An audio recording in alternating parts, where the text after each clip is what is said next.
Hello student, तो कैसे हैं आप सब? ठीक होंगे और मन दिल लगाकर पढ़ाई करते होंगे। तो आज हम लोग बात करने वाले हैं क्लास 12 इतिहास का दूसरा चैप्टर। जो प्राचीन काल का इतिहास है ना, उसका दूसरा चैप्टर है। चैप्टर का नाम है किंग, फार्मर एंड सिटी, राजा, किसान और नगर। तो इस चैप्टर में जो जो मेनली हमको क्या पढ़ना है, नहीं पढ़ना है, तो आज हम लोग पहले उसको बात करते हैं। तो पहले चलिए कंसेप्ट को देखते हैं। कंसेप्ट क्या है आज का? AD BC. एडी और बीसी का जो होता है ना, मतलब क्या होता है, पहले इसको जानते हैं हम लोग। एडी जो होता है ना, एन डोमिनेट होता है, और उसका जो बीसी का मतलब होता है बिफोर क्राइस्ट। तो एडी का मतलब होता है ईसवी और बीसी का मतलब होता है ईसा पूर्व। तो आप लोगों को अच्छे तरह से समझ में आ गया होगा कि एडी और बीसी क्या होता है। एडी का मतलब होता है एन डोमिनेट, जो ईसवी होता है। बीसी का मतलब होता है बिफोर क्राइस्ट, जो ईसा पूर्व होता है। आई होप आप लोगों को अच्छे तरह से समझ में आ गया होगा। तो चलिए आज हम लोग इसका जो इस चैप्टर में हमको क्या पढ़ना है, नहीं पढ़ना, उसकी बात करते हैं। तो हम लोग पहले चैप्टर जो था हड़प्पा सभ्यता, उसको अच्छे तरह से पढ़ लिए थे।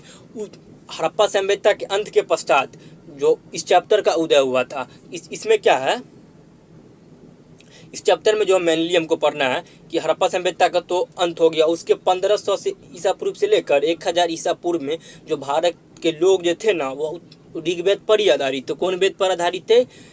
1500 से ईसा पूर्व से लेकर 1000 ईसा पूर्व तक जो भारत के लोग थे, वह ऋग्वेद पर ही आधारित थे। उसके बाद जो भारत में 1000 ईसा पूर्व से लेकर 600 ईसा पूर्व तक उत्तर वैदिक काल आया। उत्तर वैदिक काल में जो 3 अलग अलग तरह के वेद थे।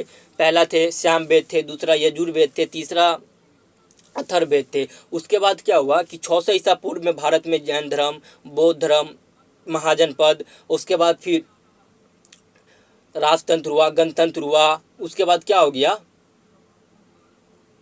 300 ईसा पूर्व में जो था ना कि मौर्य साम्राज्य का जो भारत में स्थापना हुआ। 300 ईसा पूर्व में मौर्य साम्राज्य की जो भारत में हो गया था ना, वो स्थापना हो गया था।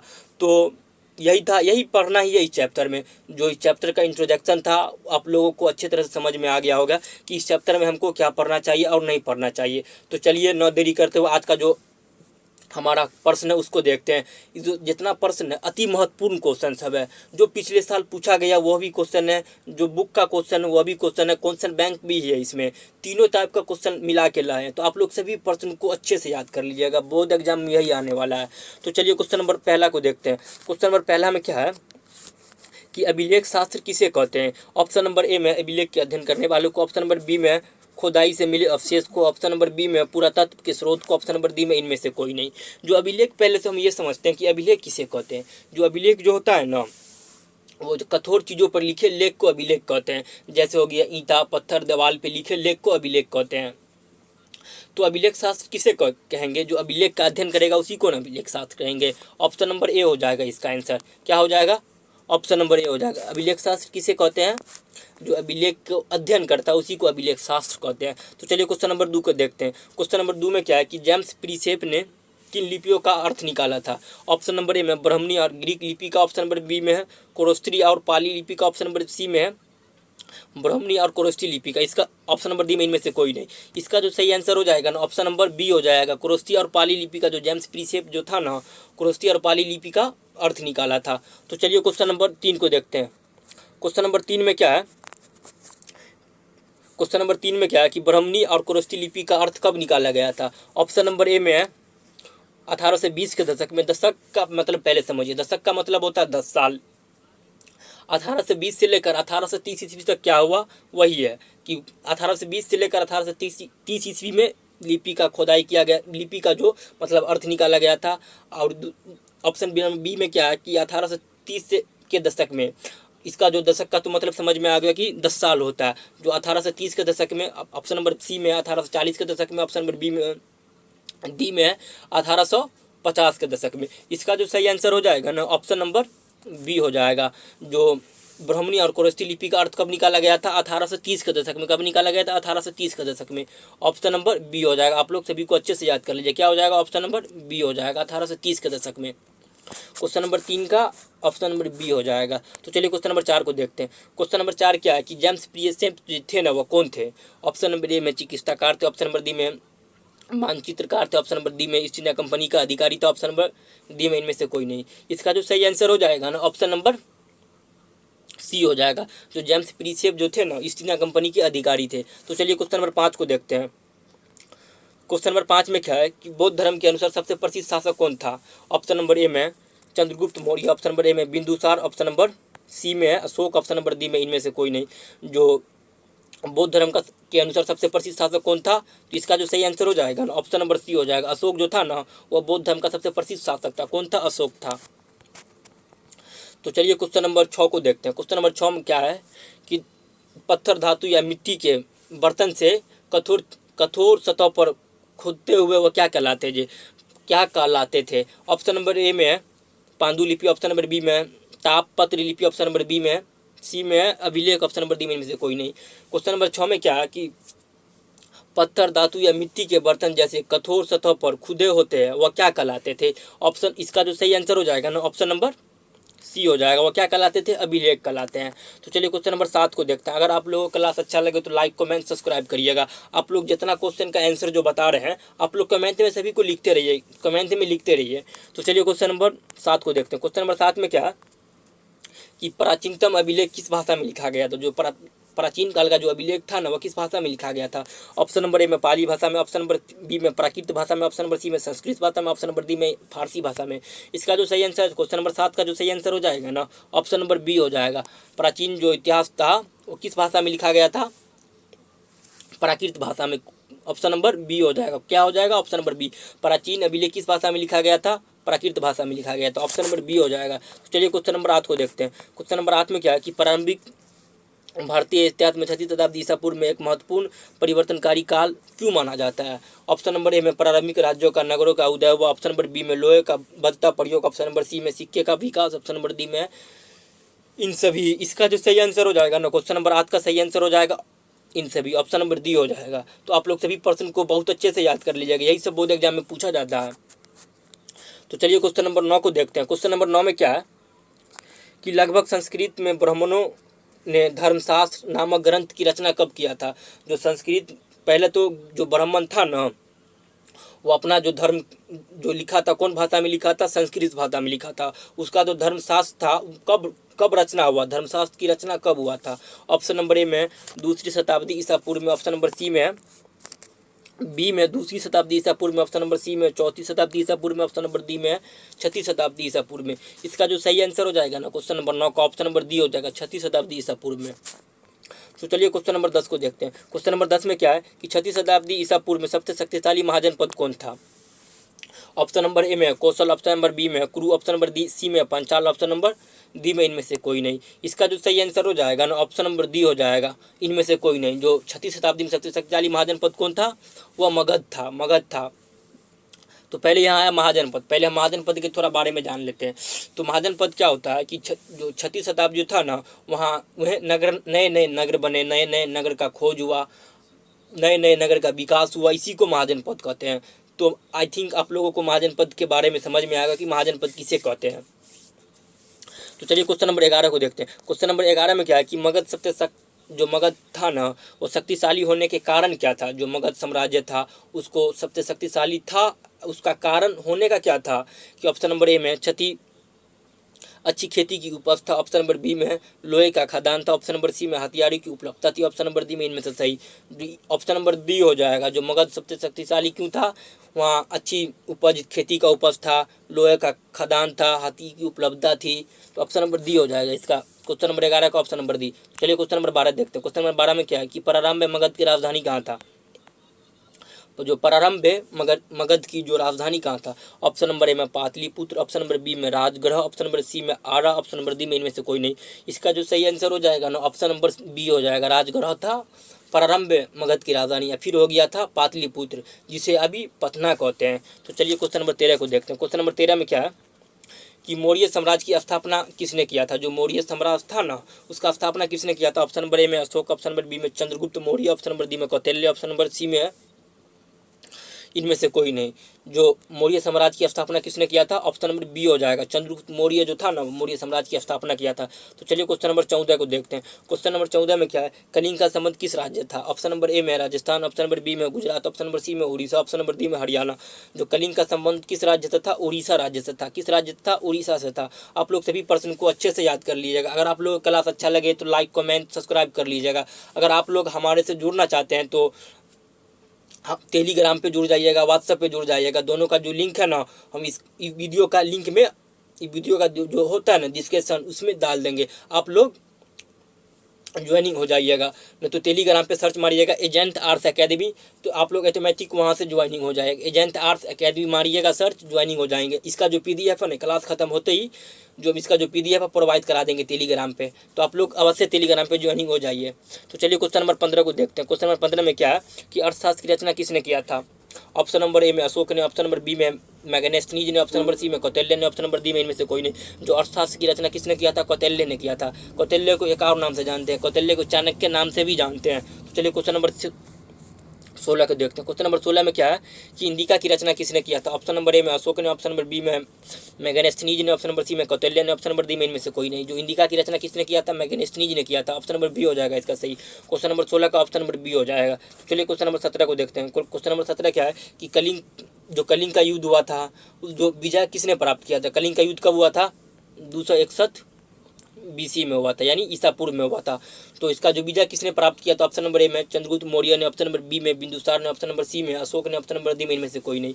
जो कलिंग का जो विजय प्राप्त किया था किसने किया था? अशोक ने किया था। किसने किया था? अशोक ने किया था। कलिंग की युद्ध कब हुआ था? 261 ईसा पूर्व में हुआ था। आप लोग इसको भी याद कर लीजिएगा। चलिए क्वेश्चन नंबर 18 को देखते हैं। क्वेश्चन नंबर 18 में क्या है?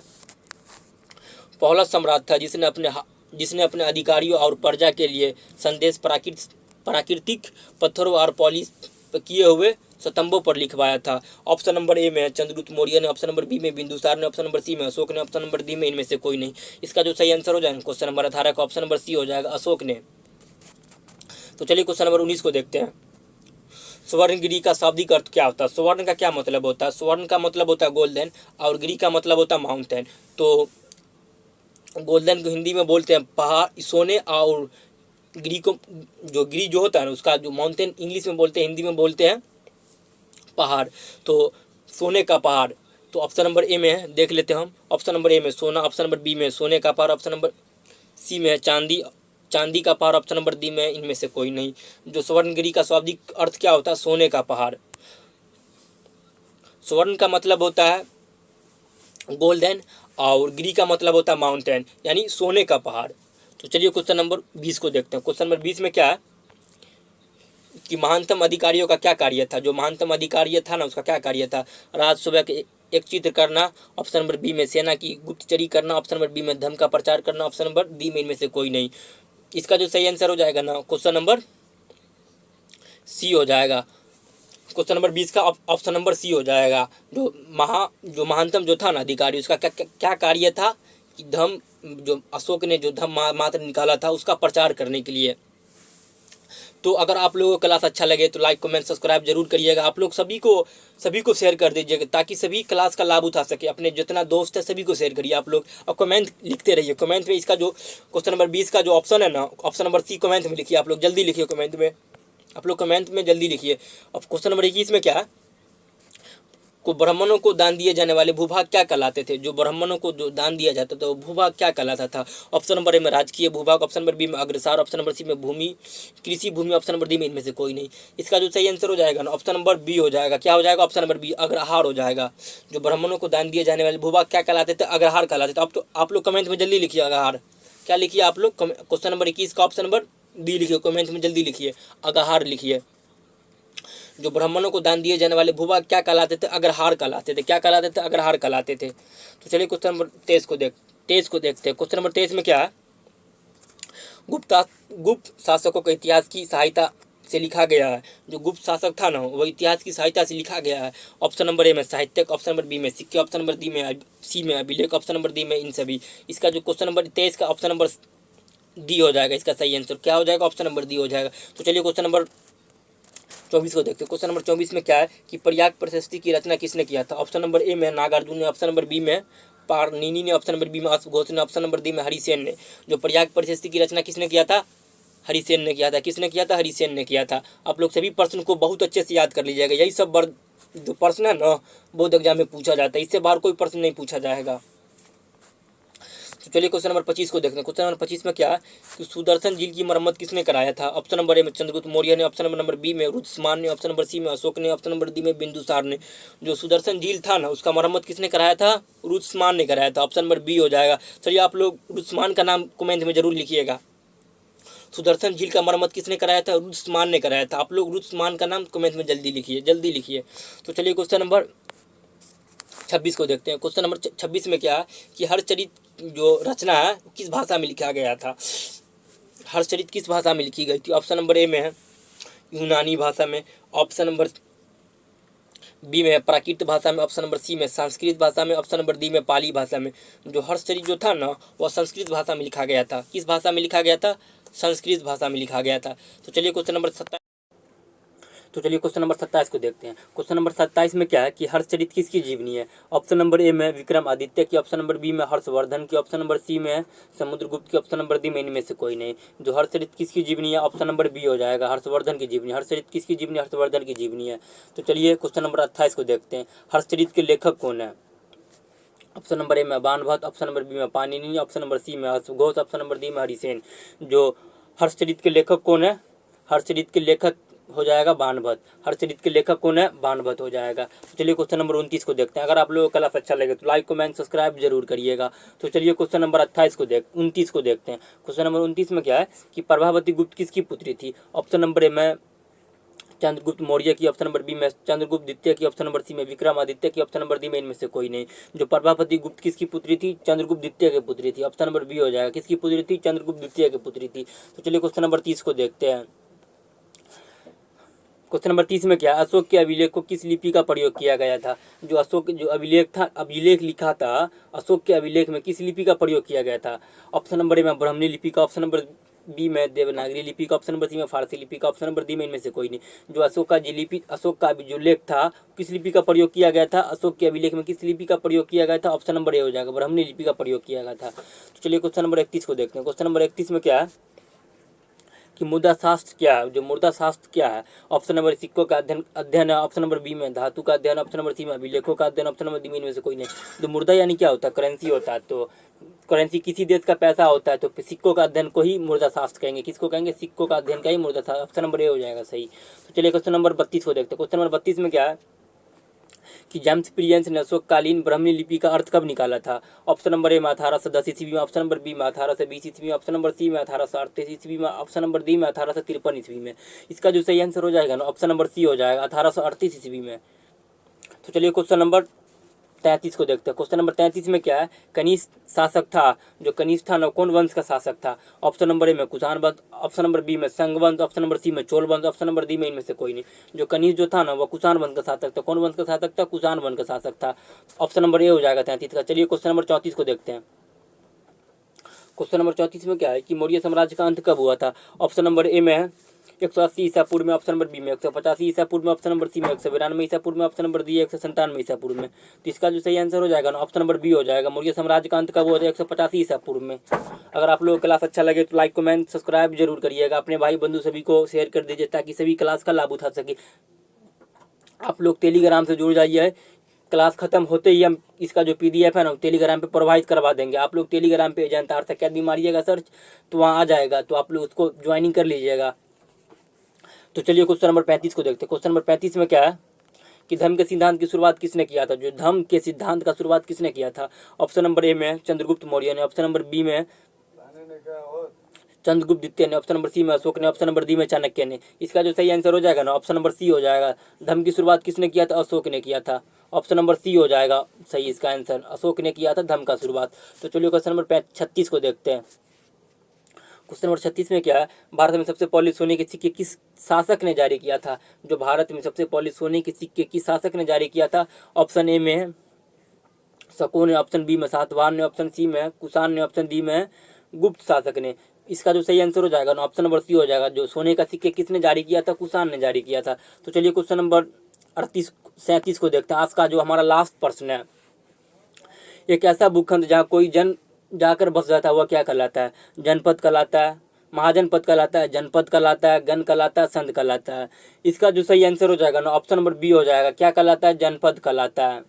कोई एक ऐसा भूखंड जहाँ कोई जन यानी क्या होता है? जन यानी लोग होता है। जन यानी क्या होता है? लोग होता है। तो कोई मतलब ऐसा कोई भूखंड जो कहाँ को ऐसा भूखंड जहाँ कोई लोग जाके बस जाए वो क्या कहलाता है? जनपद कहलाता है। तो चलिए हमारा लास्ट प्रश्न था। आप लोगों को क्लास अच्छा लगे तो लाइक कमेंट सब्सक्राइब जरूर करिएगा। किसी भी बोर्ड एग्जाम के लिए इस चैनल को अवश्य सब्सक्राइब कर लीजिएगा। तो चलिए वादा करता हूँ कि आप लोग को सभी प्रश्न अच्छे से समझ में आ गया होगा। अगर नहीं आया तो आप लोग कमेंट में लिखिए। आप लोग सभी जो प्रश्न है ना सभी प्रश्न का आंसर आप लोग कमेंट में लिख दीजिए। तो चलिए न देरी करते हुए आज का जो हमारा प्रश्न था इतना ही था। आप लोग टेलीग्राम पे ज्वाइनिंग हो जाइए। तो चलिए हम लोग अगले क्लास में मिलते हैं। आप लोग जो टेलीग्राम जो चैनल है अजंता आर्ट्स एकेडमी मारिएगा सर टेलीग्राम पे। इसका जो इस वीडियो का डिस्क्रिप्शन में लिंक डाल देंगे हम। आप लोग वहाँ से भी जा सकते हैं ना। तो टेलीग्राम पे भी आप लोग अजंता आर्ट्स एकेडमी मारिएगा सर।